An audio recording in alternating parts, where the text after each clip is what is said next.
Factorisation method को आगे continue करते हैं। ओके, तो उसमें क्या करना है अपने को, अभी तक अपन क्या सीखे, अभी तक जो हम लोग सीखे हैं कि कोई भी क्वाड्रेटिक इक्वेशन अगर अपने को गिवन हो तो उसे फैक्टर फॉर्म में अपन कर सकते हैं, और उधर का अल्फा बीटा कैसे निकालेंगे, श्रीधराचार्य मेथड से। क्लियर। लेकिन क्या है कि अल्फा बीटा अगर श्रीधराचार्य मेथड से ही निकालेंगे तो फिर फैक्टर फॉर्म में लिखने का उतना मज़ा नहीं है ना। वो मज़ा कब आएगा, जब परफेक्ट फैक्टर नहीं बनेगा, फिर तुम अल्फा बीटा से, मतलब अल्फा बीटा वाला मेथड ऐसा है कि तुम किसी के लिए भी कर सकते हो, ठीक है ना, किसी के लिए भी अपन चिपका सकते हैं। अब कई बार होता है कि ऑटोमेटिक फैक्टर जनरेट हो जाते हैं, तो उसको करने के लिए मिडिल टर्म स्प्लिटिंग मेथड ज़्यादा काम में आता है, ठीक है ना, जिसको कि फैक्टराइजेशन मेथड में ही पढ़ेंगे। तो फैक्टराइजेशन मेथड में मान लो कि अपने पास ऐसा था एक, है ना, एग्जाम्पल के तौर पे लेते हैं, एक x² - 5x + 6 = 0, है ना, इस तरह का एक सिंपल सा एक क्वाड्रेटिक इक्वेशन ले लिए। तो इसका जो तरीका होता है, तरीका समझ लो कैसे करेंगे, ठीक है ना। तो अपने को बेसिकली करना क्या होता है कि जो मिडिल टर्म को है ना, ये मिडिल टर्म कौन सा है, इसमें कितने टर्म है, 1 2 3, तो सबसे पहले क्या रहेगा, लीडिंग टर्म, दूसरा कांस्टेंट टर्म लास्ट वाला, और बीच में जो रहता है उसको क्या बोलेंगे, मिडिल टर्म। एक लीडिंग टर्म, लास्ट वाला कांस्टेंट टर्म, बीच में मिडिल टर्म। क्लियर है। तो मिडिल टर्म को 2 टर्म में स्प्लिट करना है। क्या करना है, हाँ, स्प्लिट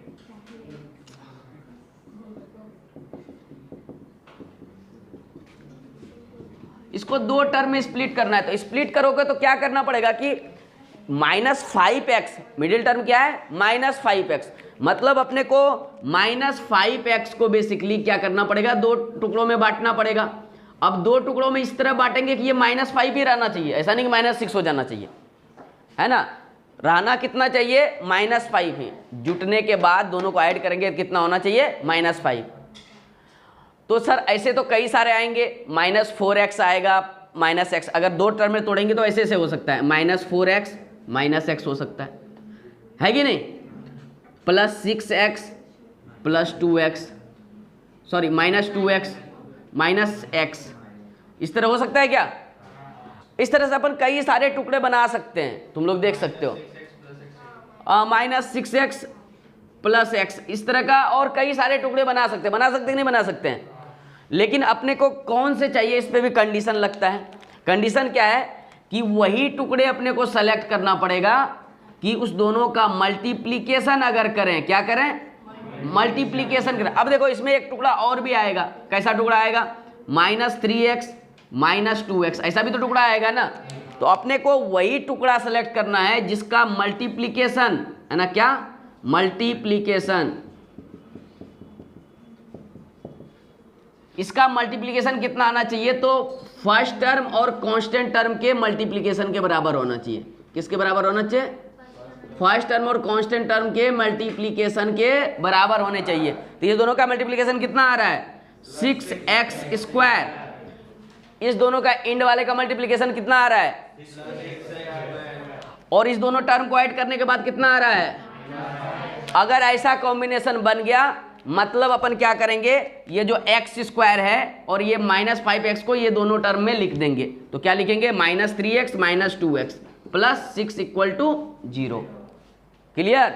मतलब ये अगर कर लोगे तो फैक्टराइजेशन कहानी खत्म हो जाती है, ठीक है ना। अब तुम कॉमन ले लो, x अगर कॉमन निकाले तो कितना आ गया, x - 3, -2 कॉमन निकालोगे तो x - 3 = 0।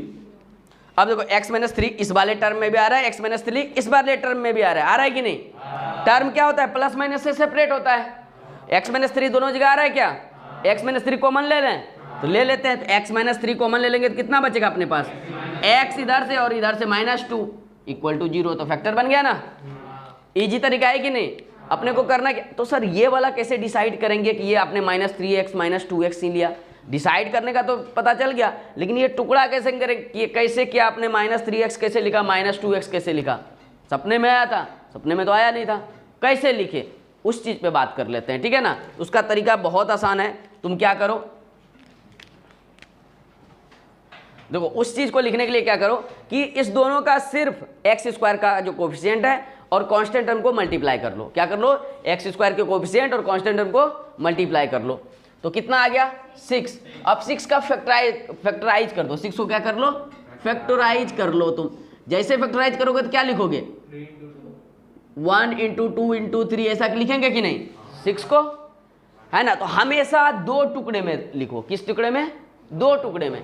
तो क्या क्या हो सकता है 1 इंटू 6 हो सकता है, और क्या हो सकता है 2 इंटू 3 हो सकता है, और भी कुछ हो सकता है क्या नहीं हो सकता है, और भी कुछ हो सकता है क्या नहीं हो सकता है। मतलब जो भी आंसर होगा ना इसी दोनों में से होगा, समझ गए क्या। अब अपने को देखना क्या है कि होना क्या चाहिए -5। -5 होने के लिए क्या करना पड़ेगा, या तो इधर माइनस इधर प्लस कर लेते हैं, इधर क्या कर ले माइनस इधर प्लस कर लेते हैं, है कि नहीं। दूसरा में क्या कर सकते हैं इधर माइनस कर लेते हैं, तो भी -5 हो रहा है, वो -6 हो रहा है। तो अपन किसी को भी यूज कर सकते हैं, क्लियर। तो देखो मल्टीप्लाई होने के बाद कितना होना चाहिए, मल्टीप्लाई होने के बाद कितना होना चाहिए +6²। इस टर्म और इस टर्म का मल्टीप्लीकेशन होना चाहिए मल्टीप्लाई होके। तो इसको मल्टीप्लाई करेंगे तो +6² हो रहा है क्या नहीं, जुड़ के तो ऐड होके तो -5x हो रहा है, मल्टीप्लाई होके हो रहा है क्या इतना +6x²।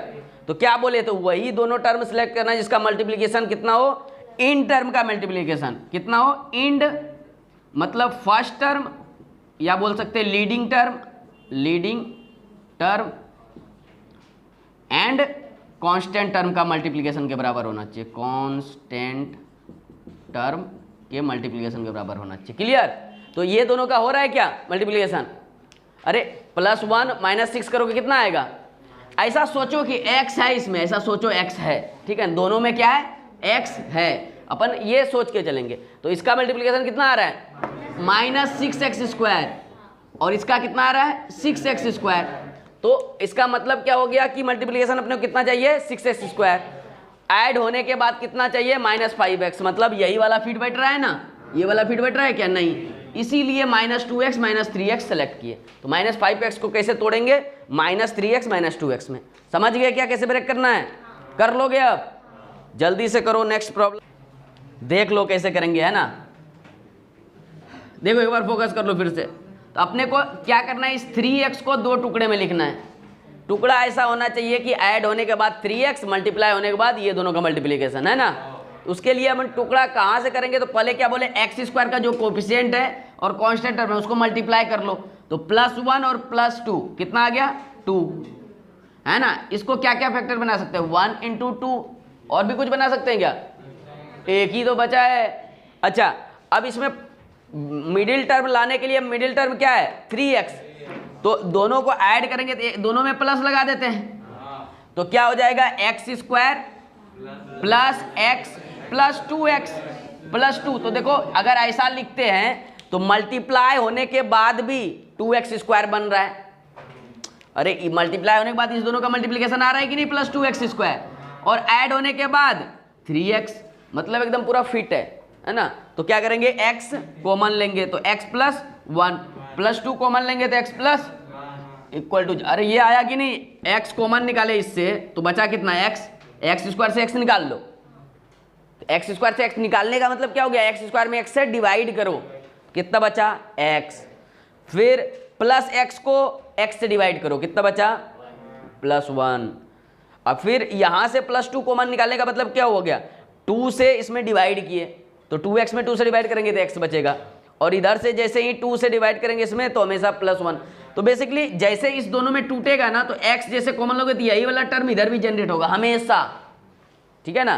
तो क्या करेंगे फिर इस वाले को कॉमन ले लेंगे तो x + 1 कॉमन ले लेंगे तो कितना बचेगा x + 2 = 0, यही आ गया अपना, क्लियर है। चलो अब देखो एक चीज भी सीख लो तुम लोग फिर, है ना।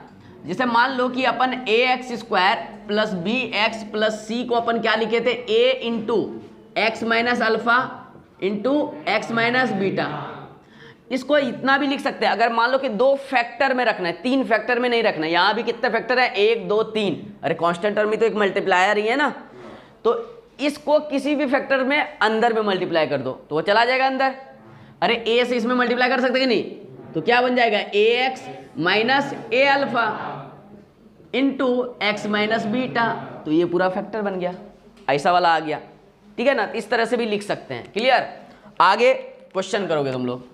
तुम ये बोल सकते हो सर इसने इससे इसमें क्यों नहीं किया, तो बोलोगे कोई ऐसा भी लिखना चाहता है ए इंटू ए एक्स माइनस ए बीटा, ये भी सही है, ये भले बोल सकते हो। ऐसा नहीं बोलो कि इसमें भी करो फिर उसमें भी करो, इच्छाधारी थोड़ी है, रूप बदलेगा।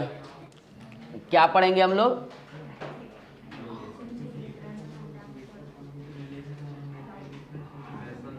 एंड कोफिशिएंट, कोफिशिएंट इतना ही लिखते हैं नहीं, कोफिशिएंट ऑफ क्वाड्रेटिक,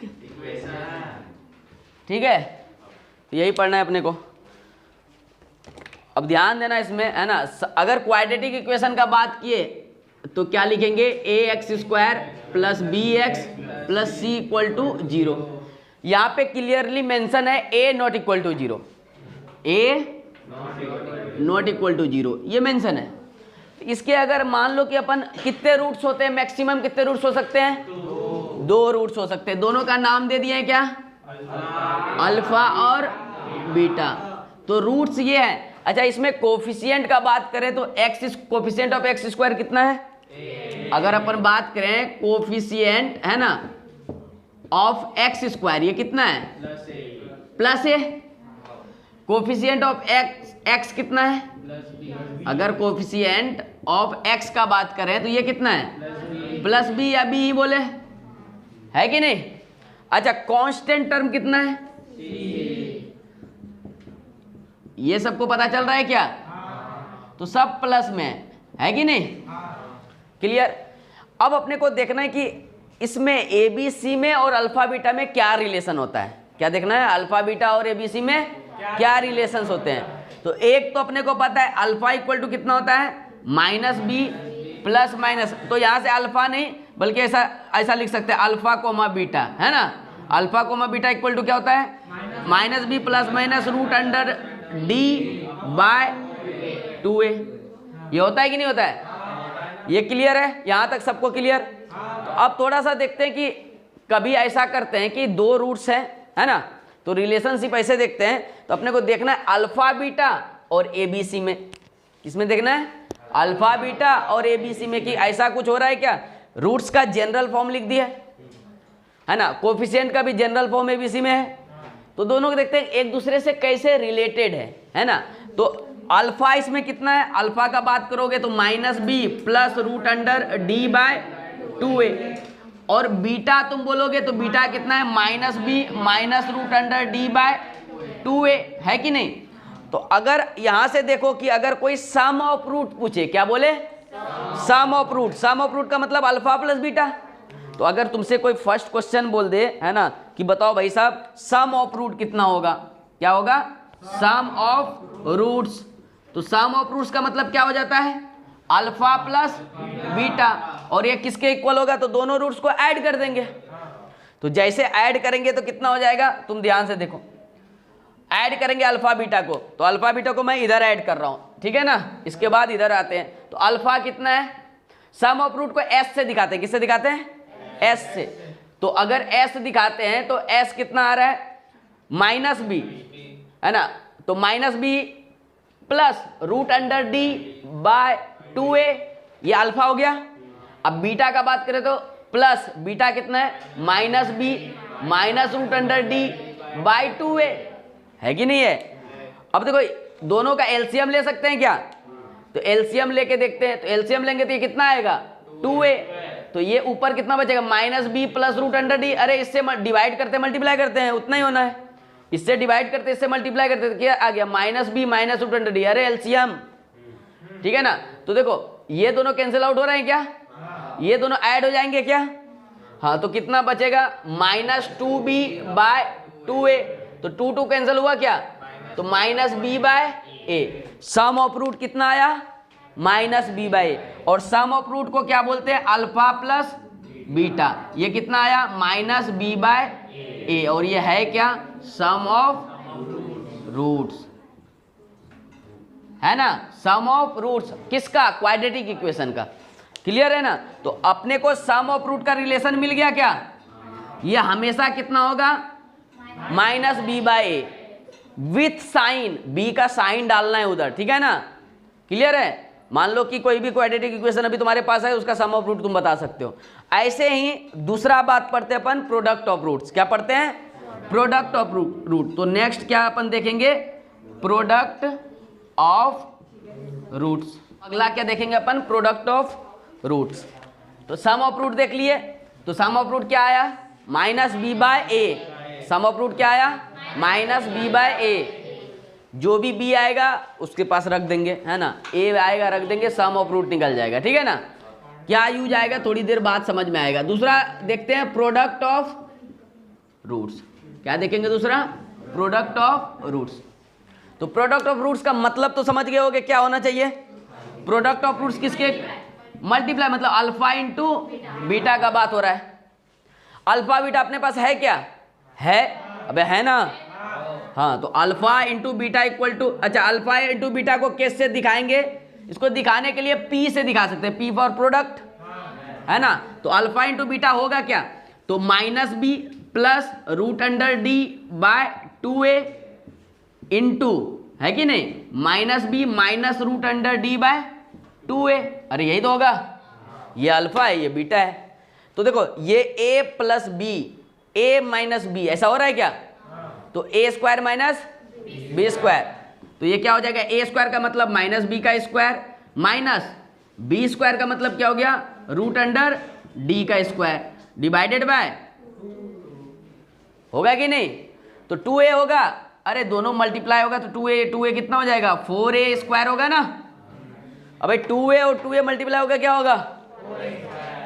अब देखो थोड़ा सिंप्लीफाई करो, है ना, थोड़ा सिंप्लीफाई करोगे देखो क्या आ रहा है।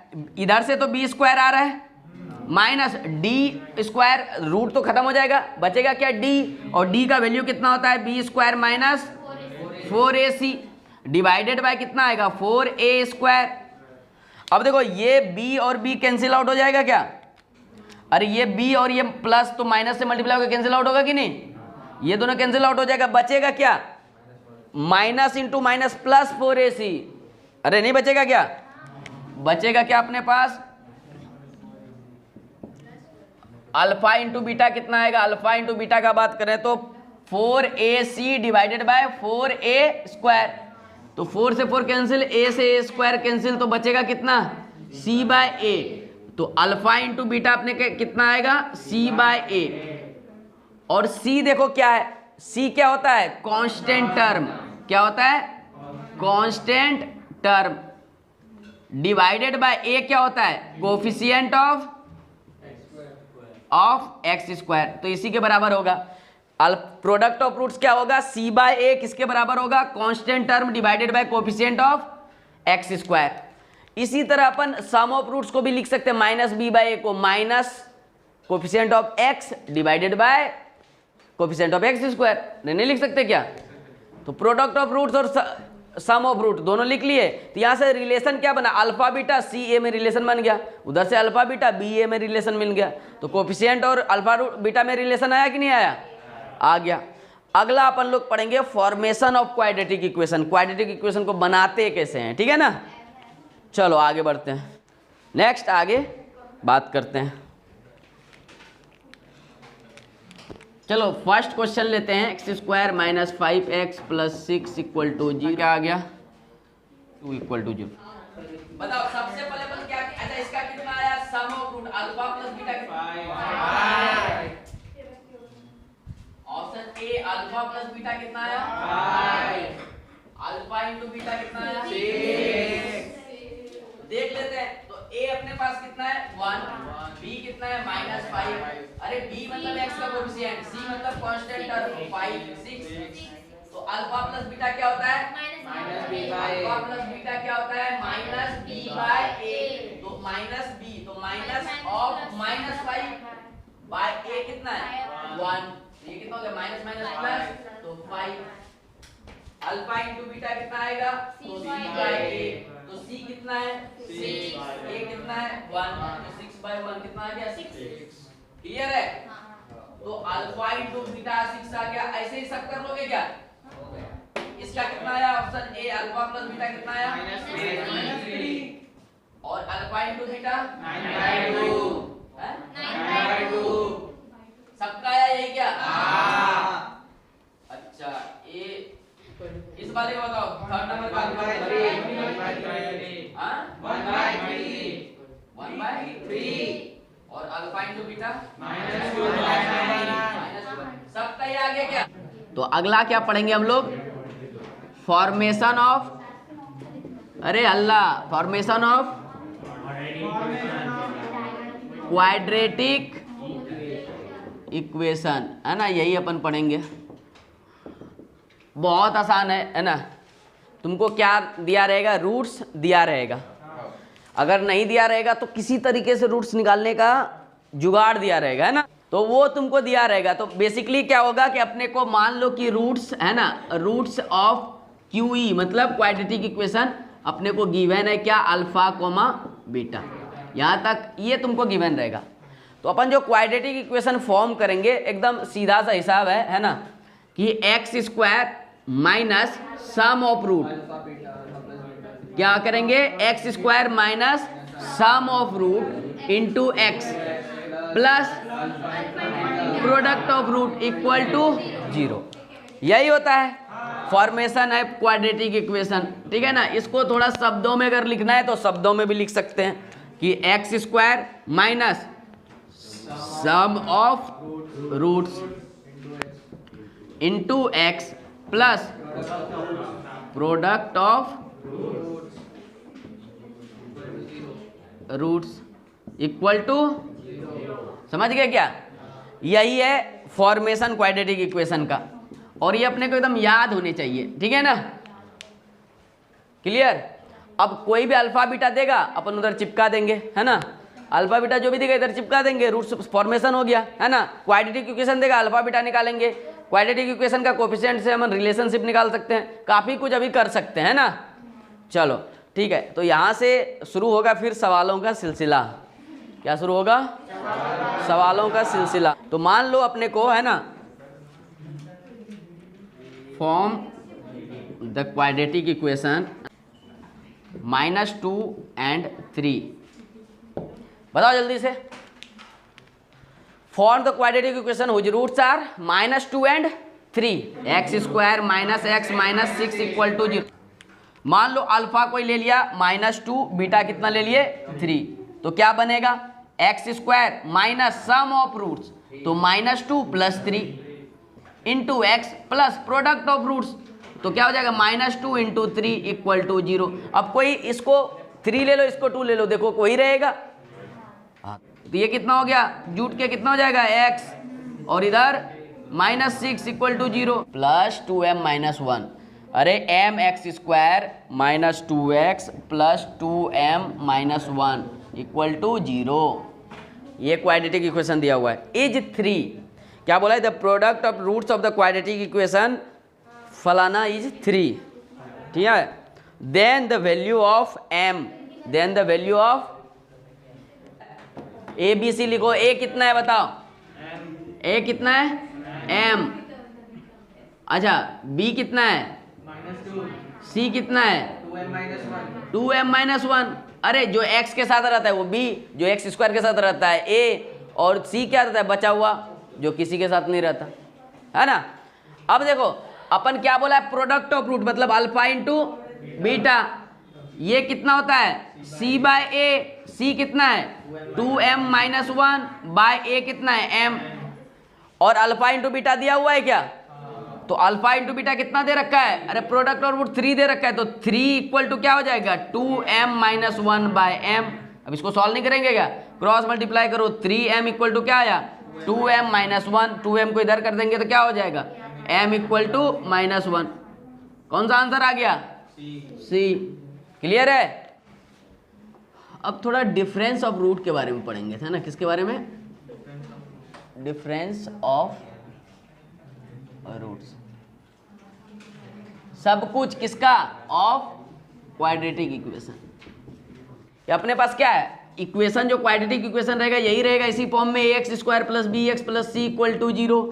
इधर बोलेगा कि a नॉट इक्वल टू 0 होना चाहिए। और अगर इसके रूट्स का बात करें तो इसका रूट्स क्या होता है? अल्फा और बीटा। तो डिफरेंस ऑफ रूट का मतलब क्या हो गया? अल्फा माइनस बीटा, या कोई बोल सकता है बीटा माइनस अल्फा। अरे बात तो सेम हुआ ना। तो अपन किसके बारे में पढ़ेंगे? Alpha minus beta. है ना, ये तुम्हें कैलकुलेट, इसी को क्या बोलेंगे, डिफरेंस ऑफ रूट, है ना, डिफरेंस ऑफ रूट्स। तो देखो जब भी डिफरेंस ऑफ रूट्स निकालेंगे तो अपने पास अभी तक के नॉलेज के हिसाब से क्या क्या अपने पास है, सम ऑफ रूट है, अल्फा प्लस बीटा है क्या, कितना है, minus B by A, alpha into beta है क्या, सी बाय ए। तो अगर अल्फा प्लस बीटा है, अल्फा इंटू बीटा है, अल्फा माइनस बीटा कैलकुलेट नहीं कर सकते क्या, कर सकते क्या, कैसे करेंगे, हाँ कुछ इसी तरह का सोचेंगे अपन। क्या होता है, एक फार्मूला तुम लोग देखे होगे, a माइनस बी का होल स्क्वायर, ये इक्वल टू क्या लिख सकते हैं, a प्लस वाले के टर्म में a प्लस बी का होल स्क्वायर, और इसमें 2ab आता है, इधर क्या आता है, माइनस 2ab, तो इधर प्लस आता है और माइनस 2ab करने के लिए क्या है, इधर माइनस 4ab कर दें क्या, अरे ये बराबर हो जाएंगे क्या, तुम देखो ना, ये क्या होगा, A square plus B square minus 2ab, ये क्या होगा, A square plus B square, ये प्लस 2ab और माइनस 4ab, तो फाइनली क्या आया, माइनस 2ab आया। इसीलिए इसको इतना लगा सकते हैं, ये क्या, ए प्लस बी का होल स्क्वायर माइनस 4ab कर दिए, तो ये 2ab हो गया कि नहीं हो गया, तो अपन इसको इतना लिख सकते हैं क्या, तो ए माइनस बी बराबर क्या होगा, ए माइनस बी रूट अंडर ए प्लस बी का होल स्क्वायर माइनस 4ab, यही होगा कि नहीं होगा। अब देखो रूट के अंदर का क्वांटिटी बाहर आएगा तो ये हमेशा पॉजिटिव रहेगा कि नहीं रहेगा, तो इसीलिए इसको हमेशा मॉड में भी लिखते हैं, क्या लिखते हैं, मॉड में। तो सम ऑफ डिफरेंस ऑफ रूट कैसे लिखते हैं, मॉड अल्फा माइनस बीटा, मतलब ये क्वांटिटी हमेशा क्या रहने वाला है, पॉजिटिव, डिफरेंस रूट का क्या आएगा, हमेशा पॉजिटिव, ठीक है ना। तो अपन यहां से देख सकते हैं, तो अगर डिफरेंस पॉजिटिव कुछ आया है तो जैसे मॉड हटाएंगे तो प्लस माइनस आता है कि नहीं आता है, एक वैल्यू, एक चीज बताएं कि नहीं, अगर मॉड x इक्वल टू ए लिखा रहे तो x इक्वल टू क्या आता है, प्लस माइनस ए, एकदम नोट करके होना चाहिए। जैसे difference of root alpha minus beta equal to something दे दिया है, मतलब mod something equal to something दिया है, तो difference of root plus minus के साथ आएगा, ठीक है। चलो ठीक है, तो अपन यहीं से यही वाला कॉन्सेप्ट का यूज करेंगे और क्या कर सकते हैं, अल्फा माइनस बीटा पे अप्लाई कर देंगे ए बी के जगह। तो alpha minus beta equal to क्या लिख सकते हैं, under root alpha plus beta का whole square minus 4 alpha beta, ये डिफरेंस ऑफ रूट आ जाएगा डायरेक्ट, और जो भी आएगा ये पॉजिटिव ही आएगा ना, तो क्या लगाएंगे, मॉड ही आएगा ना। चलो ठीक है, तो ये फार्मूला भी याद होने चाहिए। कैसे निकला, वही ए प्लस बी का होल स्क्वायर से, इजी तरीके से, क्लियर है, कोई दिक्कत यहाँ तक नहीं ना। तो अब देखो अपने को सम ऑफ रूट पता है, प्रोडक्ट ऑफ रूट पता है, डिफरेंस ऑफ रूट पता है, सब कुछ अल्फा बीटा के alpha plus beta alpha into beta में है, अल्फा प्लस बीटा भी माइनस बी बाई ए और ये सी बाई ए, मतलब ए बी सी तो अपने घर में हमेशा पता रहता है, ए बी सी हमेशा पता है। तो क्या sum of root, product of root, difference of root निकाल सकते हैं कि नहीं, निकाल सकते हैं ना, सबको क्लियर है।